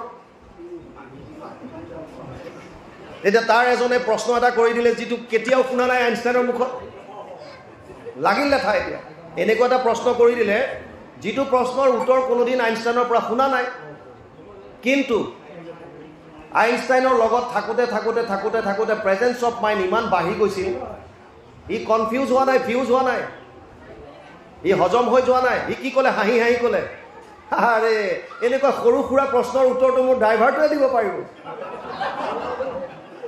এইবিলাক প্ৰশ্ন মোক কৰিছা আহা তুমি উত্তৰ দিয়া এইবিলাক চাওক প্ৰেজেন্স অফ মাইণ্ড চাওক সি ক'লে যে এইটো সৰু সুৰা প্ৰশ্ন তোমালোকে মোক সুধিছা এইটো উত্তৰটো মোৰ ড্ৰাইভাৰটোৱে দিব পাৰে শেষ তাৰমানে আপুনি কাৰ সংগত আছে সংগ কাৰ লৈছে সেইকাৰণে কৈছে ভকতৰ সংগ লোৱা আমি প্ৰাৰ্থনা বা উপদেশ ভাগি দি দিওঁ কিন্তু তত্ত্বটোলৈ নাযাওঁ কৃপাৰ সাগৰ দৈৱকী নন্দন পুৰীও মনৰ কাম ভকতৰ সংগ সদা নুগুচো মুখে তোৱা গুণ নাম ভকতৰ সংগ কিয় ল'বলৈ দিছে ভকত কোন কিজন যিকেইজনে কৃষ্ণৰ নাম লৈ থাকে তেওঁৰ লীলাসমূহ শ্ৰৱণ কীৰ্তন কৰে যাৰ কৃষ্ণত একান্ত শৰণ কায়ো মনোবাক্যে যোনে শৰণ ল'লে সেইজনৰ লগত যেতিয়া থাকিবা তুমি কৃষ্ণৰ কথাই শুনিবা গ্ৰাম্য কথা তাত নাপাতে গ্ৰাম্য কথা কথনে মলিন কৰে বতি গতিকে গ্ৰাম্য কথা যিমানবিলাক পাতিব তাৰ পৰা আমাৰ মনবিলাক মলিন হয় সেইকাৰণে সংগ কাৰ লৈছে এতিয়া ইয়াত কৈছে যদি আমি সেই কৃষ্ণৰ চৰণত শৰণ লওঁ কৃষ্ণক যদি হৃদয়ত ধাৰণ কৰি ৰাখোঁ তেওঁৰ সংগত যদি আমি থাকোঁ কেৱল মনৰ খেল এবাৰ ভাবি লওক মোৰ লগত কৃষ্ণ আছে বছ হৈ গ'ল আমিতো বহুত জেগাত কওঁ আপোনালোকে মোবাইলত এলাৰ্ম লগাওক 15 মিনিটৰ মূৰে মূৰে এলাৰ্ম বাজিব তেতিয়া এটলিষ্ট এবাৰ অভ্যাস কৰিব যে আছে লগত মোৰ কোনজন আছে যিজন সৰ্বজ্ঞ চব জানে যিজন সৰ্বশক্তিমান তেওঁতকৈ ওপৰত কোনো নাই সেইজন মোৰ লগত আছে কিহৰ ভয় আছে মোৰ লগত বছ 15 মিনিটৰ মূৰে মূৰে অভ্যাস কৰক তাৰপিছত কমাই আনক সময় 10 minute 5 minute 2 minute 1 minute automatically আহিব ক'ত যাব বাৰে বাৰে আহিব লাগিব কৃষ্ণ কৃষ্ণ শব্দ আহিবলৈ ধৰিব মুখত আৰু যেতিয়া এবাৰ আহিব আপোনাৰ কথাই নাই তাৰপিছত ইয়াত কৈছে ঋষভে নৰতনু পায়া ভক্তি কৰিব সদায় তেবে হৃদয়ৰ গ্ৰন্থি গুছে সমুদায় তেবে আহি হুইবে মহা আনন্দ হৃদয় ব্ৰহ্মানন্দ ৰসত সদায় প্ৰৱৰ্তয় পৰম আনন্দত থাকিব পাৰিব সংঘাত প্ৰতিঘাত মানুহৰ জীৱনত আহি থাকে এইটো একো ডাঙৰ কথা নহয় আৰু ভগৱানে কৈছে মই এইটো নায়ো নকৰোঁ যিটো প্ৰাৰব্ধত আপুনি লৈ আহিছে এইটো ভোগ কৰিব লাগিব বুজি পাইছে নাই এনেকুৱা নহয় যে কৃষ্ণৰ ভক্তি কৰিলে কাৰণে তাৰ দুখ নাহিব এইটো নহয় এইটো অসম্ভৱ কিন্তু কৃষ্ণ ভক্তি কৰিলে আপুনি যেনেকুৱা সংঘাত নহ'লেও আপুনি ফেচ কৰিব পাৰিব সন্মুখ হ'ব পাৰিব আপোনাক সৎ সাহসটো দিব আপোনাক বুদ্ধি দিব সেই সময়ত প্ৰভু ভগৱন্ত বুদ্ধিত থাকি সাৰথী হিচাপে আপোনাৰ ৰথ আগবঢ়াই লৈ যাব আপুনি সেই সময়ত চিন্তা কৰিব নালাগে সংঘাত জীৱনত আহিব একো ডাঙৰ কথা নহয় নিমিত্ত কৰি দিব সব আপোনাৰ যদি ক্ৰিয়ামান কৰ্ম ভাল হয় কৃষ্ণত যদি শৰণ লৈছে যদি আপোনালোকে কৃষ্ণৰ যদি প্ৰপাৰলি যদি তেওঁৰ লীলাসমূহ শ্ৰৱণ কীৰ্তন কৰিছে যেনেকুৱাই প্ৰাৰব্ধ নহওক কিয় যেনেকুৱাই ভয়াৱহ নহওক কিয় নিমিত্ত মাত্ৰ কৰি পাৰ কৰাই লৈ যাব নিমিত্ত মাত্ৰ দুটা নলে গলে লগা বন্ধু আছিল এজন সদায় সন্ধিয়া ভকতৰ লগত ভাগৱত শুনিবলৈ আহে নামঘৰত আৰু এজন সদায় ক্লাবত যায় ডিস্কো ড্ৰিংক কৰে ডান্স কৰে এই ভাগৱতলৈ অহাজনক সি সদায় কয় এই তই এই সৰু কালতে কি ভাগৱতকৈ থাক আমাকো ৰঙিয়াত পোষ্টিং থাকোঁতে এবাৰ ডক্টৰ এজনৰ মানে মিছেছে আমাৰ মালিকক কৈছিল ৰুম ৰেণ্টত মই তেতিয়া ভাড়াত আছিলোঁ কৈছে এই মানুহজনে বৰ সৰুৰে পৰা ভাগৱতত লাগিল কি কাম আছে ভাগৱতত খালি ভাগৱতকৈ থাকে মাতে বুলি কৈ ভাগৱত মাতি ফুৰে বোলে সেইখিনিও নাই বুজি পাইছে নাই তাৰমানে সেইখিনিলে কোনো চাওক বহুতে এইবিলাক কথা আপুনি কোৱাৰ দৰে গমেই নাপায় ইয়াৰ তত্ত্ববিলাকলৈ সোমোৱাই নাই এতিয়া ক্লাবলৈ যোৱাটোৱে তাক কৈছে তই কি ইমান সৰু কালৰ পৰা কি ভাগৱত কৰি থাক মোৰ লগত বল এদিন ক্লাবত যাবি তাত যেতিয়া তোৰ মিউজিক বাজিব ড্ৰিংক কৰিব ডান্স কৰিব তাতহে পাবি আচল সোৱাদটো ইয়াত কিটো পাবি সি কৈছে নাই মই যিটো আনন্দ ভগতৰ লগত পাওঁ এইটো বস্তুতে মই সন্তুষ্ট আছোঁ এদিন দুইজন বন্ধুক তৃতীয় এজন বন্ধুৱে মাতিলে ভোজনৰ কাৰণে ৰাতি সেইদিনা ই ক'লে যে আজিতো ব'ল আজি ক্লাবত যাওঁ ব'ল দুইটা ক্লাবৰ পৰা গুচি যাম 9টামান বজাত গৈ বন্ধুৰ ঘৰত ভাত খাই আহিম ই ক'লে আজিও নাযাওঁ মই ইয়াতে থাকিম তই 9টামান বজাত আহি যাবি আমি ওলাই যাম একেলগে ই ক'লে তোক আৰু বুজাই লাভ নাই ই ক্লাবত গ'ল ক্লাবলৈ যোৱাটো ভাগৱত শুনাজন ভাগৱতৰ ওচৰলৈ আহিল 9টামান বজাত ভাগৱত সামৰি পেলাই ভকতৰ লগত ই ওলাই গৈছে নামঘৰৰ ভেটিটো ওখ আছিল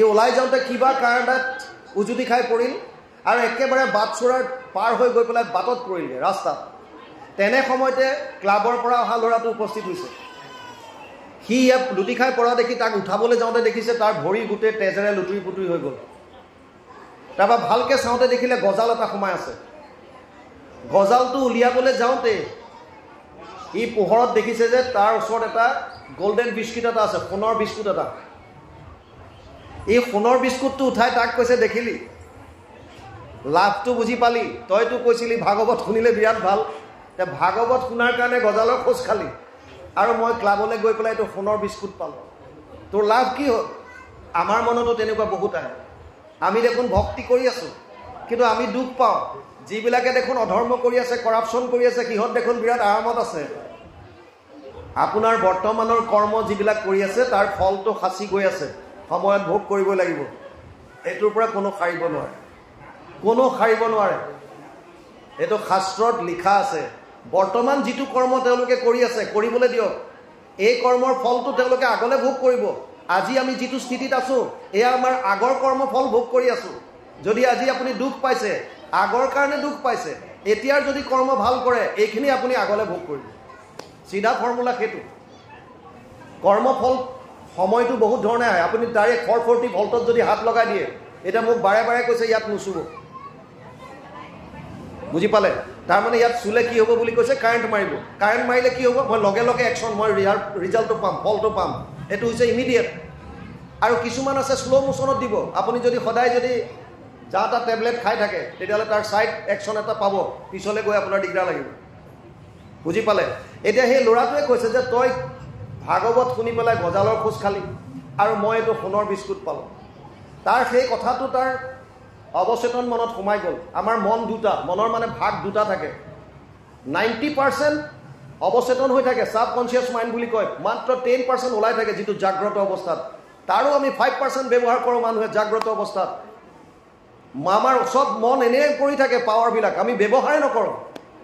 যোনে এইটো ব্যৱহাৰ কৰিব পাৰিছে ইয়ে সফল হৈ গৈ আছে। বুজি পাইছে? আপুনি যদি এটা ত্ৰিভুজ টাইপৰ বনাই লয়, অকণমান ওপৰৰ পাৰ্টটো মনটো জাগ্ৰত হৈ আছে, বাকী 90% চব অৱচেতন মনত আছে। ইয়াত চব ভৰি আছে। ইভেন গীতাত অৰ্জুনক ইয়ালৈকে কৈছে, নাহি জ্ঞানেন সদৃশম পবিত্ৰম ইহ বিদ্যতে তৎ স্বয়ং যোগ সংসিদ্ধ কালেন আত্মানি বিন্দতি। 4ৰ্থ অধ্যায় 38 নম্বৰ শ্লোক গীতা। হে অৰ্জুন, জ্ঞানতকৈ পবিত্ৰ একো বস্তু নাই, আৰু সেই জ্ঞান বহুতে নিজৰ হৃদয়ৰ পৰা এইবিলাক উদ্ধাৰ কৰি লৈছে। অন্তৰ্মুখী হৈ হৃদয়তে পায়। তাৰমানে আপোনাৰ মনত কিমানবাৰ আপুনি গীতা পঢ়িলে, কিমান ভাগৱত পঢ়িলে তাৰ ঠিক নাই। ক'ত আছে এইবিলাক? চব অৱচেতন মনত সোমাই আছে। কিন্তু আমি উলিয়াই অনাৰ টেকনিকটো নাজানো কাৰণে আমি ভিতৰমুখী নহয়, চব বাহিৰত বাহ্যিকত ঘূৰি ফুৰিছোঁ। এতিয়া এই ল'ৰাটোৰ যিটো গজাল সোমাইছিল তাৰ অৱচেতন মনত এই কথাটো সোমাই গ'ল যে ভাগৱত শুনি পেলাই তোৰ কি লাভ হ'ল? তই গজালৰ খোজ খালি আৰু মই এইটো বিস্কুট পালোঁ।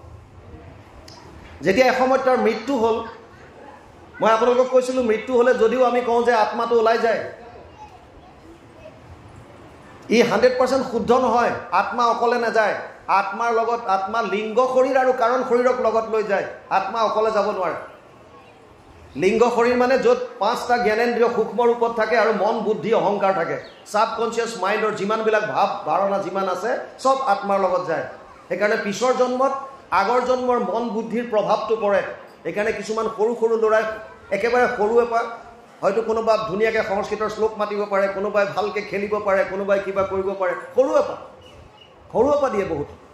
কিয় পায়? কাৰণ আগৰ জন্মৰ প্ৰভাৱ আছে। তেওঁলোকৰ যিমান ছাবকনচিয়াছ মাইণ্ডত আছিলে সেইবিলাক বস্তু উজাগৰ হৈছে পিছৰ জন্মত। এতিয়া এই ল'ৰাটো যেতিয়া যমৰ ওচৰত গ'ল, যমক সুধিলে, মোৰ কৰ্মফল অনুযায়ী তুমি মোক স্বৰ্গলৈ পঠোৱা, পাতালত পঠোৱা, নৰকত পঠোৱা, তোমাৰ কথা। এটা প্ৰশ্নৰ উত্তৰ খালি মোক দিয়া। বোলে কি? মই কি ভুল কৰিছিলোঁ সেইদিনা? মইতো ভকতৰ লগত ভাগৱত শুনি আছিলোঁ। তে মই ভাগৱতৰ পৰা ওলাই যাওঁতে গজালৰ খোজ খাবলগীয়া কিয় হ'ল? যম ৰজাই লগে লগে চিত্ৰগুপ্তক ক'লে যে চোৱা ভাই, ইয়াৰ ৰিপৰ্ট উলিয়ালে ৰিপৰ্ট, আৰু উলিয়াই পেলাই ক'লে যে চোৱা, তোমাৰ প্ৰাৰব্ধ ইমান ভয়ানক আছিল, সেইদিনা তুমি চোকা অস্ত্ৰৰ আঘাত খাবলগীয়া আছিল। মানে ভয়ংকৰ ডেগাৰৰ খোজ ধৰক। কিন্তু তোমাৰ কৰ্ম ভাল হোৱাৰ কাৰণে, যিটো ক্ৰিয়ামান কৰ্ম বা ভৱিষ্যত কৰ্ম বুলি কয়, মানে বৰ্তমান আপুনি কি কৰিছে, তোমাৰ কৰ্মৰাজি ভাল হোৱাৰ কাৰণে, তুমি ভকতৰ সংগত ভাগৱতৰ আশ্ৰয়ত থকাৰ কাৰণে য'ত ডেগাৰৰ খোজ খাবলগীয়া আছিল তাত সামান্য গজালৰ খোজ এটা খাই দিলা। নিমিত্ত কৰি দিলে। প্ৰাৰব্ধ সলনি কৰিব ভগৱানে নোৱাৰে, কিন্তু নিমিত্ত কৰিব পাৰিব। নামৰ ইমান পাৱাৰ। তেতিয়া সি কৈছে, বাৰু মোৰতো বুজি পালোঁ, কিন্তু সি বেটা, সি সদায় ক্লাবত যায়, ড্ৰিংকছ কৰে, ডান্স কৰে, সি সোণৰ বিস্কুট পাবলগীয়া কিয় হ'ল? যমে ক'লে, ভাই তাৰতো চোৱা কি আছে চাই দিয়া। ইয়াত চালে, উলিয়ালে। সেই পাৰ্টিকুলাৰ দিনটোত সেই ল'ৰাটো সেইখন দেশৰ এজন গণ্যমান্য ব্যক্তি হ'ব লাগিছিল, যাৰ ভাণ্ডাৰত অজস্ৰ ধন সোণ থাকিব লাগিছিল। কিন্তু তাৰ কৰ্মৰাজি বেয়া হোৱাৰ কাৰণে সি সামান্য এটা বিস্কুটত সন্তুষ্ট থাকিবলগীয়া হ'ল। প্ৰাৰব্ধ নুই কৰা নাই, প্ৰাৰব্ধ আছে, নিমিত্ত কৰি দিলে। য'ত অজস্ৰ ধন সোণৰ মালিক হ'লেহেঁতেন, কি কৰা হ'লে? সৎকৰ্ম হোৱা হ'লে। কিন্তু প্ৰাৰব্ধত লৈ আহিছে কাৰণে কিবা এটা পাবই, কিন্তু তাৰ কৰ্মৰাজিটো বেয়া হোৱাৰ কাৰণে সেইখিনি কাটি কুটি আল্টিমেটলি প্লাছ মাইনাছ হৈ শেষত সৰু বিস্কুট এটা সন্তুষ্ট থাকিবলগীয়া হ'ল। বছ। গতিকে আপোনাৰ ঘটনা হৈছে কৃষ্ণক শৰণ লোৱাৰ লগে লগে ব্ৰহ্মানন্দ আনন্দ আপুনি হৃদয়ত ধাৰণ কৰিব পাৰিব, যিটো আনন্দ পোৱাৰ পাছত আপুনি যেনেকৈ সংঘাত জীৱনত নাহক কিয় সেই সংঘাতবিলাকত সন্মুখ হ'ব পাৰিব, ফেচ কৰিব পাৰিব। আৰু আটাইতকৈ ডাঙৰ কথা, ব্ৰহ্মানন্দ সুখ আপুনি হৃদয়ত উপলব্ধি কৰিব পাৰিব, যিটো পোৱাৰ পাছত আৰু বেলেগ বস্তু পোৱাৰ প্ৰতি হাবিয়াস নাথাকে। ধন টকা পইচা কৰি আপুনি ঘূৰি ফুৰিব দৰকাৰ নাই। ইয়াত কৈছে মহন্তৰ সেৱা মুকুতিৰ মুখ্য দ্বাৰ। সাধুসকলৰ সেৱা। সেৱা মানে কি সেৱা কথা কৈছে?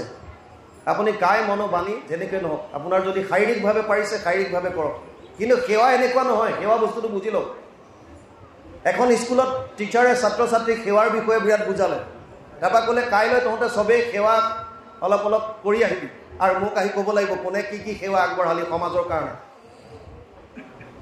পিছদিনা গ'ল ক্লাছত আহিল মাষ্টৰ সুধিলে কোৱাচোন তোমালোকে কি সেৱা কৰিলা কোনে কি কৰিলা এজন ল'ৰা উঠিছে ছাৰ বোলে কোৱা কি কৰিলা ছাৰ বাটত বুঢ়ী মানুহ এজনী ৰৈ আছিল ৰাস্তা পাৰ হ'বৰ কাৰণে মই হাতত ধৰি ৰাস্তাটো পাৰ কৰাই দিলোঁ এইটো বৰ সুন্দৰ কথা এইটো ভাল হৈছে সেৱা আৰু কোনোবাই কিবা আৰু এটাই উঠাইছে হাত ছাৰ মই তুমি কি কৰিলা কৈছে ছাৰ ই যিজনী মানুহ হাতত ধৰি পাৰ কৰাইছে ময়ো সেইজনীক হাতত ইটো হাতত ধৰিছোঁ আৰু পাৰ কৰাইছোঁ আচ্ছা দুটাই ধৰিবলগীয়া হৈছে বোলে হয় ছাৰ আচ্ছা ঠিক আছে মানি ল'লোঁ ভাল হৈছে দুইটা সুন্দৰ আৰু কোনোবা আৰু এটাই উঠাইছে ছাৰ মই তুমি কি কৰিলা ছাৰ ইহঁতে যিজনী মানুহ পাৰ কৰাইছে ময়ো ধৰিছোঁ ছাৰ আচ্ছা তিনিটা লাগিল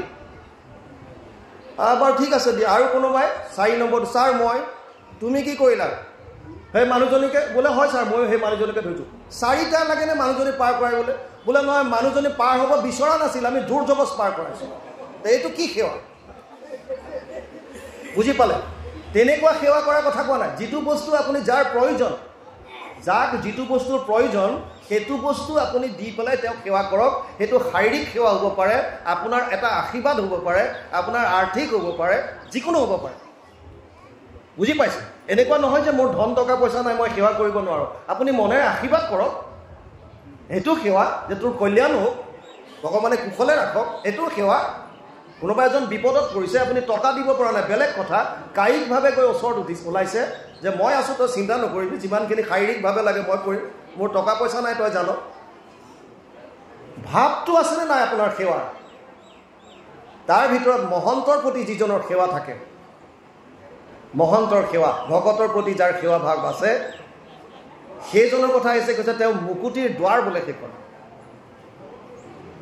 মুকুতিৰ 3খন নৰকৰ দ্বাৰো 3খন ইয়াত কৈছে নৰকৰো 3খন দ্বাৰ আছে ইয়াত এখন মুকুতিৰ দ্বাৰ ক'লে ভকতৰ সেৱা নৰকৰ 3খন দ্বাৰো আছে বুলি কৈছে ভগৱান কৃষ্ণই অৰ্জুনক কৈছে ত্ৰিবিধম নৰকস্যেদম দ্বাৰম নাশনম আত্মনঃ কাম ক্ৰোধ তথা লোভ তস্মাৎ এতত্ৰয়ম ত্যজেত ষষ্ঠদশ অধ্যায় 21 নম্বৰ শ্লোক গীতা হে অৰ্জুন নৰকলৈ যাব পৰাও 3খন দ্বাৰ আছে কি কাম ক্ৰোধ আৰু লোভ সেইকাৰণে পৰাপক্ষতে 3টাৰ পৰা আঁতৰি থাকিবি আৰু মুকুতিৰ দ্বাৰ মহন্তৰ সেৱা ভকতৰ সেৱা যেনেকৈ পাৰে সেৱা কৰক ভকতক কেতিয়াও নিন্দা নকৰিব আমাৰ বহুতে পুণ্য অৰ্জন কৰাটো দূৰ পাপ অৰ্জন কৰে ভাগৱত শুনিবলৈ আহে বহুতে গ্ৰাম্য কথা পাতে সেইটো এটা পাপ অপৰাধ যদি আপোনাৰ গ্ৰাম্য কথা কথনৰ পৰা কোনোবা এজন শ্ৰোতাৰ যদি আঘাত জন্মিছে কোনোবা এজনে যদি অকণমান মনত যদি আঘাত পালে গ্ৰাম্য কথা কাণত বাজি আছে আপোনাৰ অপৰাধ লাগি গ'ল নামৰ আপুনি যিকণ পুণ্য অৰ্জন কৰিম বুলি ভাগৱতলৈ আহিছিল নামঘৰলৈ সেইটো দূৰৰ কথা পাপ লৈ গৈ আছে কাৰণ আপুনি যিটো শ্ৰৱণ কৰিবলৈ আহিছিল সেইটো শ্ৰৱণ কৰা নাই আৰু আপুনি উল্টা গাঁৱৰ কথা পাতি আছে গ্ৰাম্য কথা পাতি আছে বুজিছে গ্ৰাম্য কথা কথনে মলিন হয় বাণী যিমান আপুনি পাতিব তাৰ পৰা মলিন হয় বাণী সেইকাৰণে সাৱধান হ'ব লাগে ইয়াত কৈছে মহন্তৰ সেৱা মুকুতিৰ মুখ্য দ্বাৰ স্ত্ৰীৰ সংগীৰ সংগ নৰকে যায় বাৰ পৰদ্বাৰা অতি ভয়ানক বস্তু স্ত্ৰীৰ সংগী বুলি এইকাৰণে কোৱা হয় যে মনটো বিষয়ত আসক্ত হৈ বাৰে বাৰে কামাতুৰ কৰি তুলিব সেইফালে মন গৈ থাকিব ঈশ্বৰৰ পৰা বিমুখ কৰিব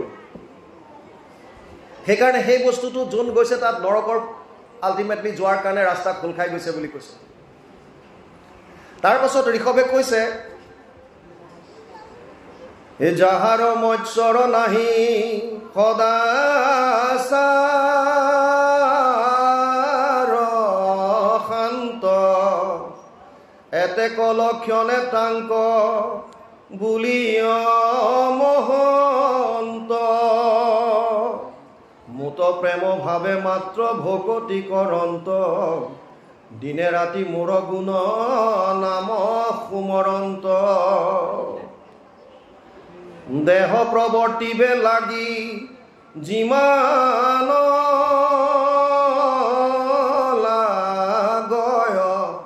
তাত পৰে মহাজনে আনন্দ বঞ্চয় প্ৰাণ ৰাখি বাক মাত্ৰ কৰয় দুগ আত বাজে আন কিছু নবাঞ্চয় ভোগ যাহাৰ মৎসৰ নাই যিজন সদাচাৰ যিজন শান্ত এতেক লক্ষণে তাক বুলিয়ে মহন্ত মহন্ত কাক কয় ইয়াত কৈছে যাৰ মৎসৰ ভাৱ নাই বেলেগৰ প্ৰতি ঈৰ্ষা দ্বেষ নাই আমি বেলেগৰ দুখীত অলপ কাৰোবাৰ দুখত আমি দুখী হ'ব পাৰোঁ এইটো একো ডাঙৰ কথা নহয় এইটো এটা সাধাৰণ আপোনাৰ গাঁৱত কোনোবা এজন দুখত পৰিছে আপুনি গৈ তাত অকণমান আপুনিও কান্দি দিছে এইটো একো ডাঙৰ কথা নহয় বস্তুটো তেতিয়াহে যেতিয়া আপুনি আনন্দৰ সুখত আনৰ সুখত আপুনি প্ৰাণ খুলি হাঁহিব পাৰিছেনে নাই তেক কথাটো বুজি পাইছে আনৰ দুখত দুখী হোৱাটো ডাঙৰ কথা নহয় আনৰ সুখত আপুনি সুখী হ'ব পাৰিছে নাই এইটো ডাঙৰ কথা হে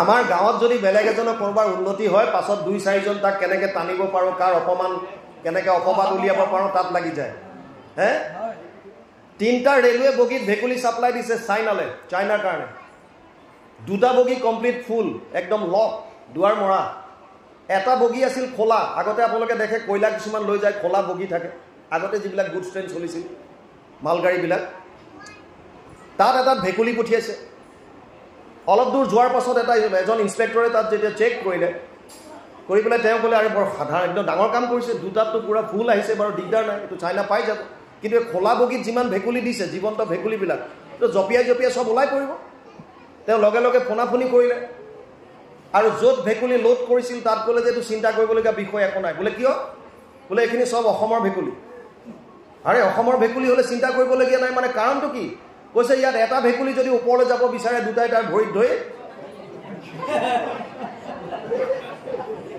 বুজিলে কৈছে ইয়াৰ পৰা ওলাই যোৱাৰ চান্স নাই কাৰণ এটা যদি ওপৰত উঠিব বিচাৰে তাক দুটাই ভৰিত ধৰি তুৰন্ত তললৈ লওঁ আমাৰ গতি একেই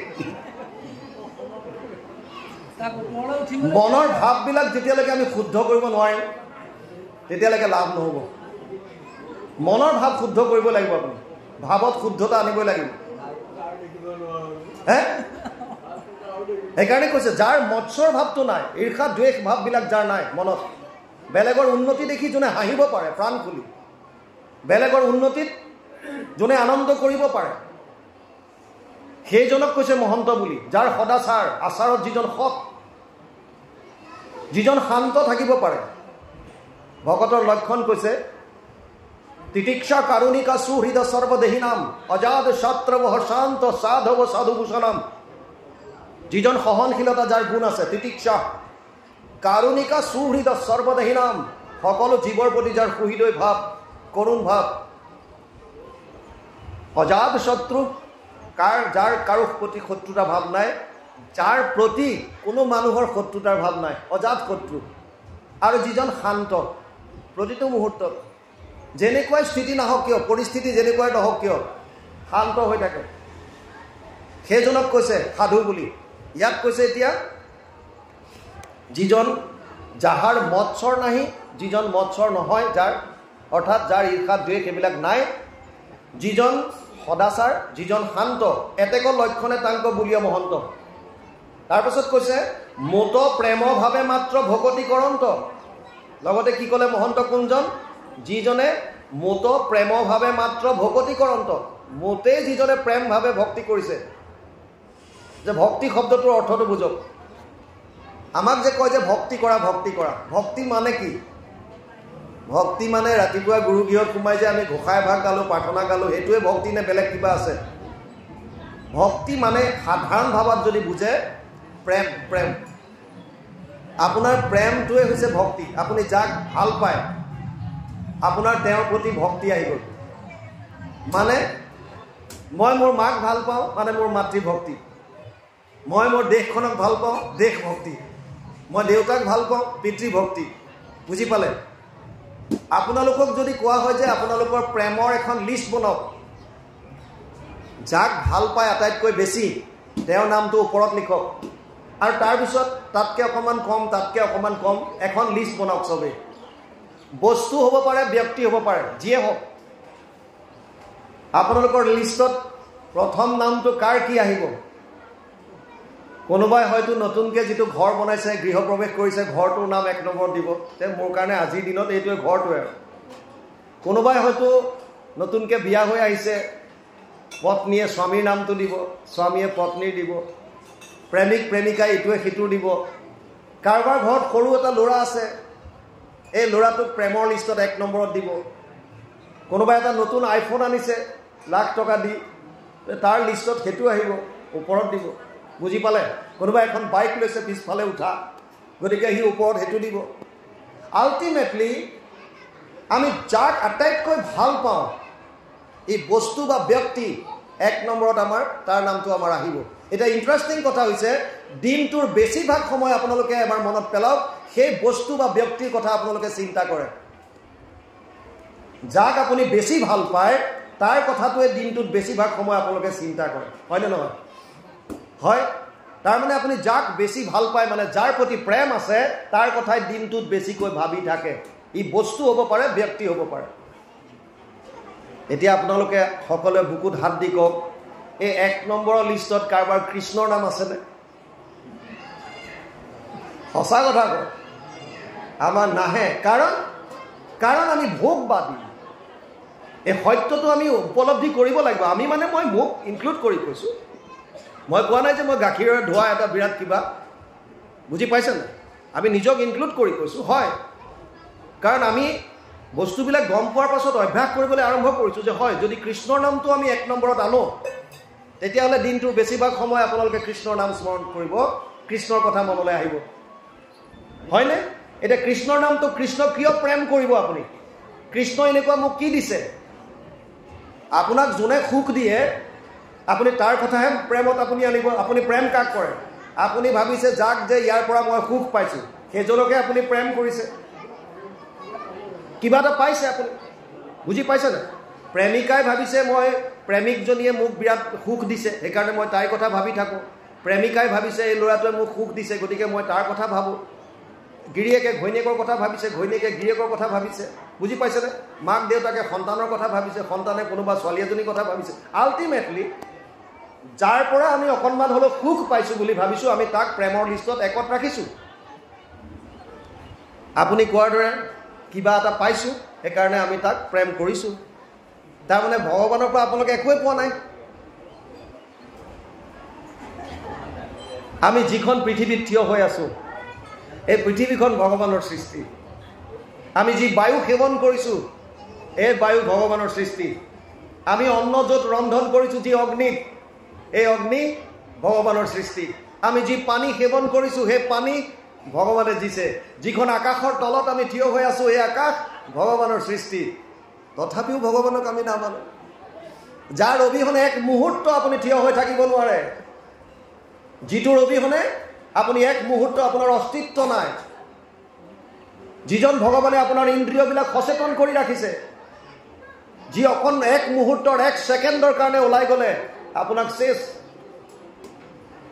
ডিক্লেয়াৰ কৰি দিব এইটো হৈ গ'ল বুলি য'ত শ্ৰী লিখিছিল আপোনাৰ নামৰ আগত তালব্য স যোগ ৰ যোগ দীৰ্ঘই শ্ৰী কিয় লিখে তালব্য স যোগ ৰ যোগ দীৰ্ঘই শৰীৰত যেতিয়ালৈকে ঈশ্বৰে ই ৰূপী ঈশ্বৰে মানে ৰমণ কৰে তেতিয়ালৈকে শ্ৰী লিখে যেতিয়া ৰমণ কৰা বাদ দিয়ে কাৰ দীৰ্ঘইকাৰ আঁতৰি যায় তেতিয়া কেৱল স থাকে তালব্য স সেইকাৰণে স বুলি কয় বুজি পালে যিজন ঈশ্বৰ 1 ছেকেণ্ডৰ কাৰণে আপোনাৰ পৰা ওলাই গ'লে আপোনাৰ অস্তিত্ব নাই খতম শেষ ভাৰ্যা বিভ্ৰান্তি তস্মিন কায়ে আপুনি যাক প্ৰাণৰ বুলি ভাবি ইমান দিন আঁকোৱালি লৈ আছিলে আপোনাৰ ভাৰ্যা এই ভাৰ্যাই আপোনাৰ মৰাশ দেখিলে ক'ব যে ভয় কৰিব আঁতৰ কৰা এতিয়া ইয়াক আঁতৰ কৰাই দিয়া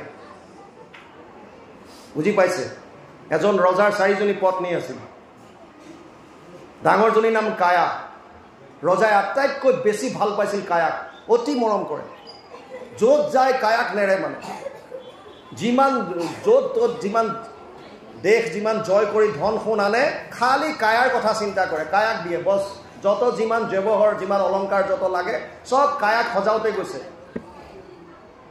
দ্বিতীয়জনী পত্নী আছিল কামিনী।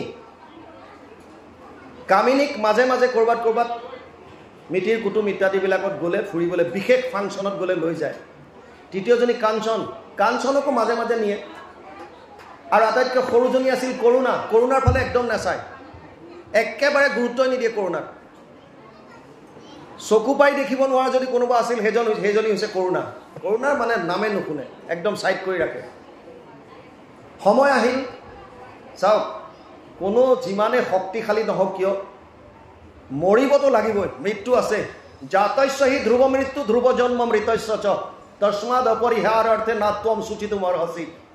দ্বিতীয় অধ্যায় গীতা ২৭ নম্বৰ শ্লোক। অৰ্জুনক কৈছে, হে অৰ্জুন, জন্মিলে মৃত্যু আছে, আৰু যদি মৃত্যু হয় তাৰ পুনৰ জন্ম আছে, যদি সি মুক্তি নাপায়। গতিকে বাচিব কোনো নোৱাৰে। ৰজাৰো সময় আহি গ'ল। ৰজাই কায়াৰ লগত থাকোঁতে থাকোঁতে থাকোঁতে থাকোঁতে এনেকুৱাকৈ আসক্ত হৈ গ'ল কায়াৰ প্ৰতি, মৃত্যুৰ সময়ত এতিয়া অকলে মৰিবলৈ ভয় কৰিছে। আৰু কায়াক মাতি পেলাই ক'লে, মই তোমাক ইমান মৰম কৰিছিলোঁ, মোৰ জীৱন্ত অৱস্থাত যত ধন সোণ আছে তোমাৰ কাৰণে খৰচ কৰিলোঁ, তোমাৰ কাপোৰ কানি যিমান অলংকাৰ কিবা লাগে চব দিলোঁ, আৰু এতিয়া মই গম পাইছোঁ যে মোৰ মৃত্যু আহি গ'ল। গতিকে কায়া, এটা কাম কৰা, তুমি মোৰ লগত ব'লা। কায়াই কৈছে, অসম্ভৱ, এইটো অসম্ভৱ, মই তোমাৰ লগত যাব নোৱাৰোঁ।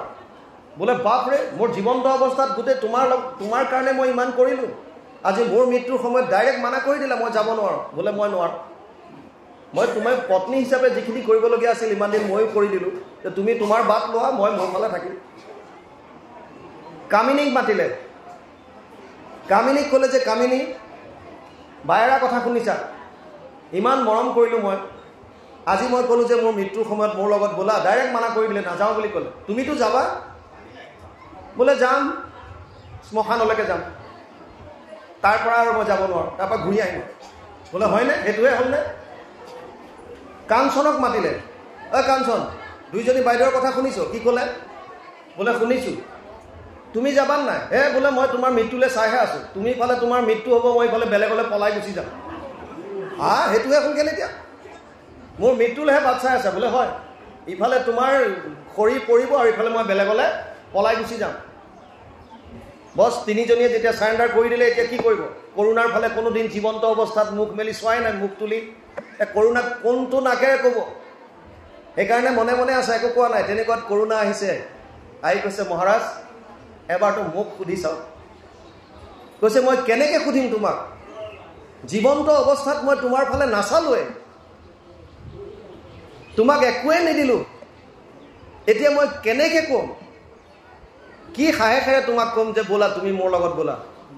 কৰুণাই ক'লে, মহাৰাজ, মোৰো এটা দায়িত্ব আছে, আপুনি কওক বা নকওক, মই আপোনাৰ লগত যাবলৈ ৰেডি, মই যাম আপোনাৰ লগত, আপুনি চিন্তা নকৰিব।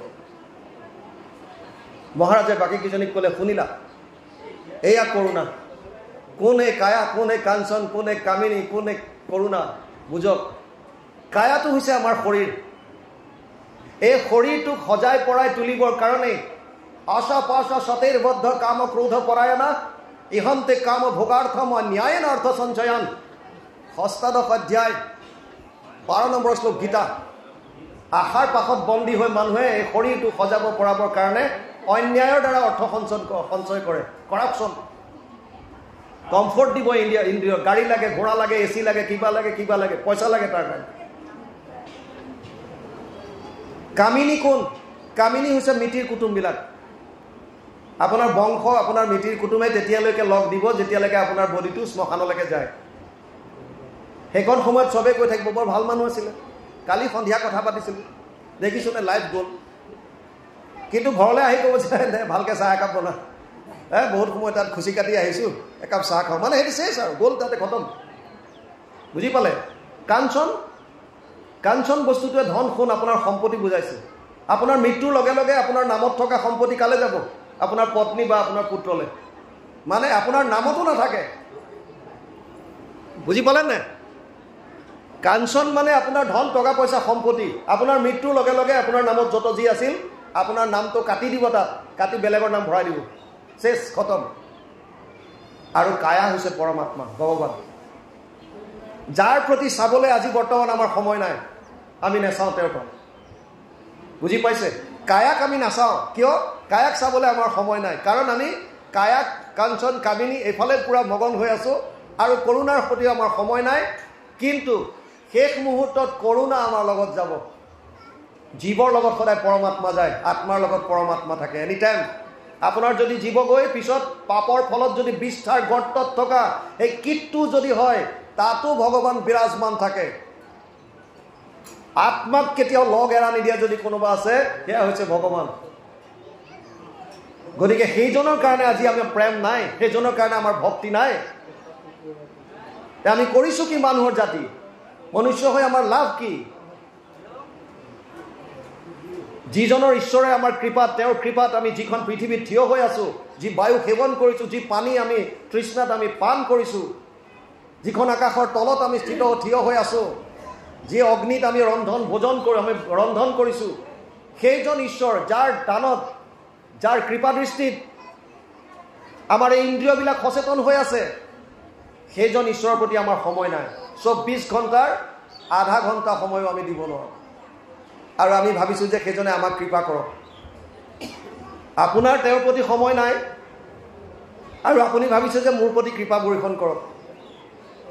ফৰ্মুলা শুনক ঈশ্বৰৰ, ক্লিয়াৰ কাট কৈছে যে যথা মাম প্ৰপদ্যন্তে তাম তথৈব ভজম্যহম। 4ৰ্থ অধ্যায় 11 নম্বৰ শ্লোক গীতা। মোক যোনে যেনেকৈ ভজন কৰে মই তাক তেনেকৈ কৰোঁ।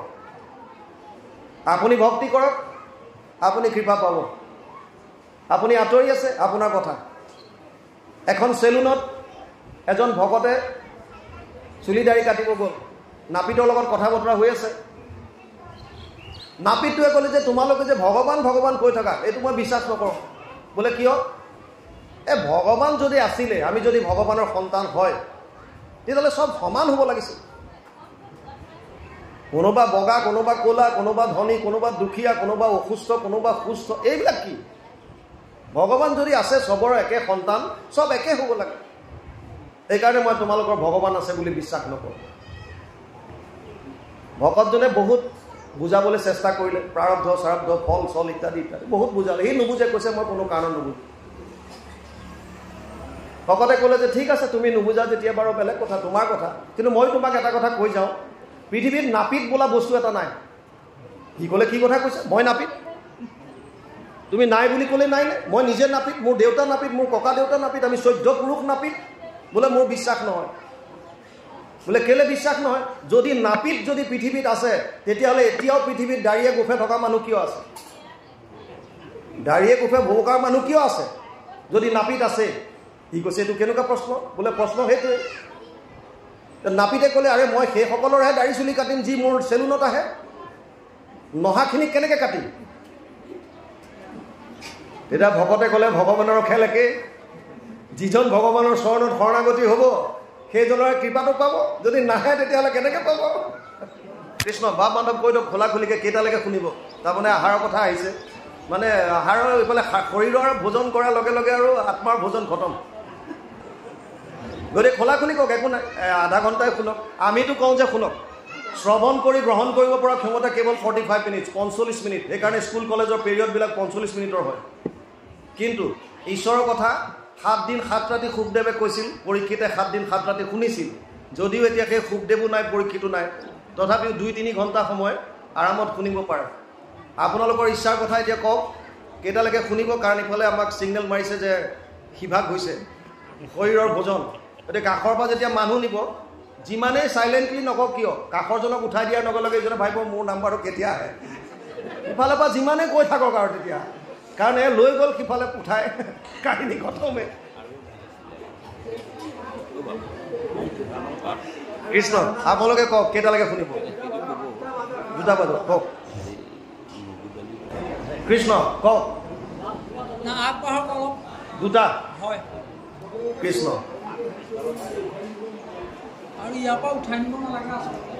মানে ঘটনা হয় কি জানে নাই, এবাৰ যেতিয়া লৈ যাব মানে মনটো গুচি গ'ল নহয়। যোৱাৰ পাছত আৰু আপুনি যিমানেই কওক, গ'লেই নে? মাজতে সাংঘাতিক ঘটনা হৈছে, 90 বছৰীয়া বুঢ়ী মানুহ এজনী কোৰ্টত গৈছে ডাইভৰ্চ বিচাৰি। 90 বছৰীয়া বুঢ়ী মানুহ কোৰ্টত কৈছে যে ডিভোৰ্স লাগে জাজে কৈছে আইতা বয়স কিমান হ'ল বোলে 90 বছৰ বোপাই বোলে 90 বছৰ বয়সত আপুনি ডিভোৰ্স বিচাৰি আহিছে এনেকুৱা কষ্ট বোলে একেবাৰে নকবিও বোপাই বৰ কষ্টত আছো মানুহটো ক'ত মানুহজন দেখুৱাই দিছে কোৰ্টৰ বেলেগ এটা সাইডত চকী এখনত বহি কপি বহি আছে জাজে সুধিছে দেউতা বয়স কিমান মান চুলে গৈ বোলে ও পাই 95 মান হ'ল ও এই 95 বছৰত আপোনাক ডিভোৰ্স লাগে কৈছে দেখ মোক নালাগে হে মৰতি খুট কি লাগে এতিয়া জাজে কৈছে আইতাও এফালে দেখোন নালাগে বুলি কৈছে বোলে তেওঁ কিয় লাগিব কষ্টটো মইহে পাইছোঁ বোলে আপোনাৰ কষ্টটো কি যে এই মানুহটোৱে মোক যেতিয়া গালি খপনি পাৰে মই সব শুনো এইটো কি ডাঙৰ কথা গিৰিয়েকে গালি পাৰিছে ঘনীয়েকে শুনিছে বোলে তই কথাটো ভালকৈ শুন জাজক কৈছে বোলে কওক কৈছে মানুহটোৱে কাণেৰে কম শুনে এইটো একো ডাঙৰ কথা নহয় আইতা আজিকালি এইটো হিয়াৰিং এইড পাই নহয় কাণেৰে শুনা মেচিন লগাই দিলে হ'ল বোলে মেচিন লগাই দিছোঁ আৰে তেতিয়া সমস্যা কি ডিভোৰ্স কিয় লাগে কৈছে যেতিয়াই মই গালি পাৰোঁ মানুহটোৱে মেচিনটো খুলি থয় বুজি পালে যেতিয়াই মই মানুহটোক গালি পাৰোঁ লাহেকৈ এইটো যেতিয়া সিফালে আহি গ'ল ছিগনেল আমি ইয়াৰ পৰা যিমানে কৈ থাকোঁ আপোনালোকে লাহেকৈ খুলি থৈ দিব খেলা চেচ তেতিয়া কি লাভ হ'ব ইয়াৰ পৰা কৈ থকা